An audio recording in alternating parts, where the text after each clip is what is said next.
and they contacted me and said, can we reprint one of your stories from Fantagraphics? And I said, hell yes. I was very proud to be in that book. So that was kind of an honor, and it was kind of a vindication in a way that what I was doing was worth doing.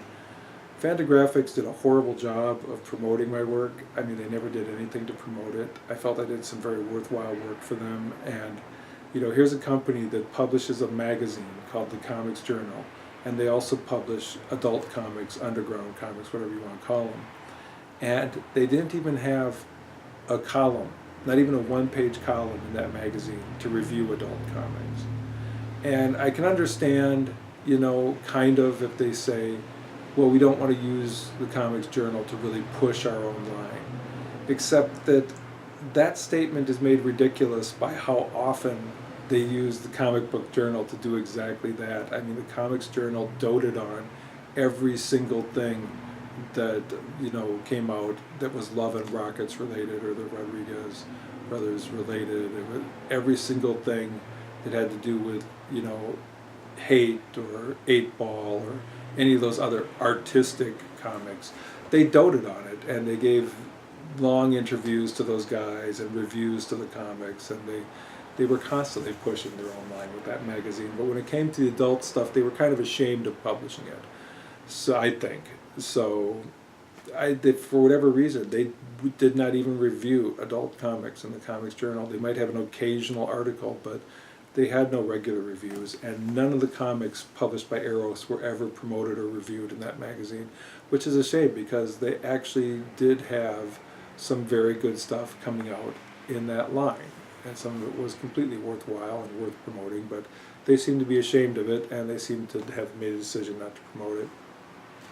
So what can you say? Que sera, sera. Since then, since leaving Fantagraphics, I've mostly worked on my own. I've done a variety of self-publishing. I've done a lot of projects that have not been seen very far outside of Minneapolis. I don't really travel to do comic shows. I have in the past done like San Diego and several times, and I've done Chicago, and I've done various shows out of town. But these days I'm an old person. I'm 56 years old. I was a teenager in the 70s, and I mostly just do my comic shows that are local where I'm an invited guest, and I really enjoy doing those shows. The Minnesota Comic Book Association Comic Con, which used to be called Spring Con, which is every spring 2-day show at the state fairgrounds, and at Fall Con, which is a 1-day show, also at the fairgrounds. I'm always at those shows. So that's one place that you can always find me. But I've self-published some things since then. Among them, I self-published this book, Sandez Rey versus Reality, which you can see my portrait on the back there. And this is a 100-page compendium of rare and unpublished works. It publishes 2 of the issues of the free comic. It reprints them. Most of the other 60 or so pages, though, are stuff that was not published for whatever reason. It has 6 complete stories in it. Still available if you can find it. I don't really sell online. Maybe if this YouTube channel was to take off, maybe I'll start selling online again. Who knows? What the future will bring. I still have boxes of these, so if you come to the local comic show that I was just discussing, you can still buy one. In fact, sometimes they even discount them. It's a 100-page book with a square spine, and it's totally worth $10, but sometimes at the local show I sell it for $5 because everybody around here's already got one if they wanted one. I've put out some limited press type things.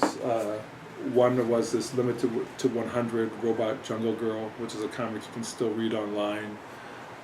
Another one, I have a 48-page graphic novel that hasn't been published yet, but the first 24 pages of it was published as All Punk Comics. So this is the limited edition version.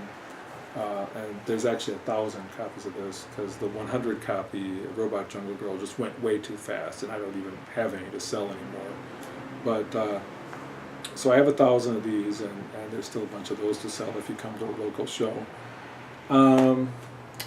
What else of interest? There's a funny story about why I took the pen name Sandez Rey that has to do with my doppelganger. I'm going to do the doppelganger story in a separate video. because it's a true story about a doppelganger. That kind of stuff is kind of weird and fascinating. I don't like having a doppelganger really, but I have nothing against the guy, and he's probably a lot like me, so that's why I always say myself is J. Scott Naylor, because the J. Naylor that's on the internet, if you go on the internet and search J. Naylor, you will find a different artist from Illinois who has nothing to do with me. We just are both cartoonists. We both share the same name. I've never had a website under the name J. Naylor, so if you find a website under that name, it's not me. Okay, so if you're looking for my artwork, look for the pen name Sandez Rey. Well, I'll tell you the doppelganger story some other time. Another interesting thing that I think is interesting about my artwork is that I am now drawing it all actual size. Doesn't this look small? It is small. It's the same size as a comic book. I draw it all actual size. The reason is most people draw comic art on a 10 by 15 page, which is, and then they reduce it. That's about, you reduce it to 60% of its original, or you reduce it by 40%, and it goes down to comic book size. When I draw on a 10 by 15 page, I tend to spend a lot of time drawing teensy weensy, itsy bitsy, obsessive little OCD details that are so small that when it gets reduced for printing, then they pretty much disappear into the murk. And they're just too small. So since I have a tendency to draw small anyways, I just started doing, not just started, but years ago, after leaving Fantagraphics and starting to do some of these projects on my own, years ago I started drawing actual size. And so this is an actual recent comic book page that I drew. I'm in the middle, I said I had a graphic novel that needs to be printed, but I'm not sitting on my haunches, waiting to print that. I'm drawing another graphic novel at the moment, and I'm literally, I think I'm on page 34 of it. I'm quite a ways into it. It's called Rula Cthulhu, R-U-L-A-H, Rula, R-U-L-A-H, Rula. Cthulhu, the same way Lovecraft spelled it, C-T-H-U-L-H-U, I think. Who put a question mark on the teleprompter? Reference to Anchorman. Okay, yeah, that's how it's spelled. Anyways, Rula Cthulhu. If you look up rulacthulhu.com, you can find not only all the pages to this graphic novel as I'm doing them, I'm putting them up twice a month, but there's also complete stories, that complete 48-page graphic novel that is partially in this comic. It's all there. You can read the whole thing. Some unpublished 8-page stories are there. There's just tons of stories from previous projects, not adult. This is an all-ages website. You can go on it no matter how young you are. And it doesn't even have bad language. The bad language is cartooned out with like $signs and hash marks and stars and exclamation points, which is something I started doing after working in the adult industry. I just decided that all future comics would be all ages, but they would be super violent and really disturbing and really make you wonder about the category of all ages. But yeah, my comics are a hard, extreme all ages, but they are all ages because they don't have sex, they don't have nudity, and the nasty language is all cartooned out with cartoon lettering. So that's just my revenge, I guess, on the world for being stuck in the adults-only ghetto for 4 years. But yeah, so go to rulacthulhu.com and read the graphic novel as I put the pages up if you want to, or just read the old stuff that I've posted up there. It's a great way to see some examples of my art. The entire Robot Jungle Girl comic, which is sold out, all 24 pages of this comic are up there. You can just go and read it. You can read that graphic novel. You can read several stories out of this book. You can read some unpublished stories, So if you want to check out my artwork, that's a good place to go. This is an introductory video, so it's not very interesting. I don't expect people are going to watch this video until after I put up some of the interesting stories, and then they'll come back and watch this video. So that's why I'm so dull in this video. Trying to think if there's anything else I wanted to say about Fantagraphics. Because I'm not going to really be talking about them much. I will say, one time I went out to San Diego on my own dollar to promote the Crimson Gas versus Hitler, and Fantagraphics paid for nothing, of course, but they were happy to have me at the table as long as I was willing to only be there for like an hour, and on a time when they scheduled me to be there. So I showed up like early in the morning, and Kim Thompson, now deceased, snubbed me, which doesn't prove that he's not a nice guy or something, but I think he didn't know how to take me because I was in full regalia as Sandez Rey. I was wearing my lucha mask. I was wearing like a white blazer, you know, and I had like a orange shirt or something open at the collar, and this full-blown 70s luchador on a date sort of image like you'd see in a classic Santa movie.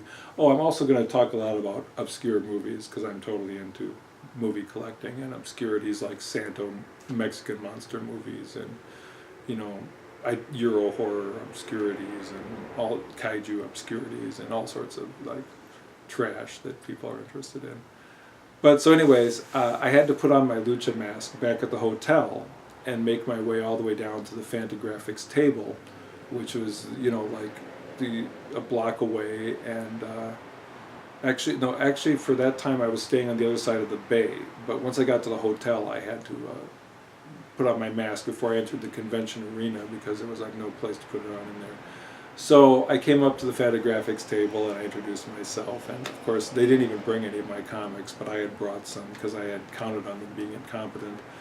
So I had brought a stack of my comics to sell, and I had was going to be at the table for like an hour and a half, and I sat next to Craig Yo from Yo Books, who's a very nice guy and puts out some amazing books.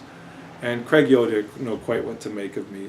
And I'm a gregarious guy, and Kim Thompson was standing there, and he was like talking business to the people because they make a lot of money off that table. The artists are all off to one side, and they've got like 3 tables along the front just for selling their books.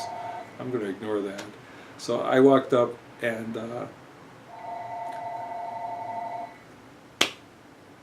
I'm just going to ignore that. I walked up and stuck my hand out to Kim Thompson and said, "Hi, I'm Sandez Rey." And he gave me this very strange look like, "What the hell are you, what are we doing employing you? We must be crazy." So that's my Kim Thompson story. He kind of snubbed me and gave me a cold shoulder, but that's okay. That's fine. I was kind of a weirdo too. So anyways, I'm going to call this video to an end. I'm probably going to get a phone message from my daughter. Just answered the phone call here. So I'm going to call this video to an end, and I'm going to do more interesting videos in the future, and I hope you tune in the future to some of the more interesting videos. All right, thank you. I'll get up and turn the camera off.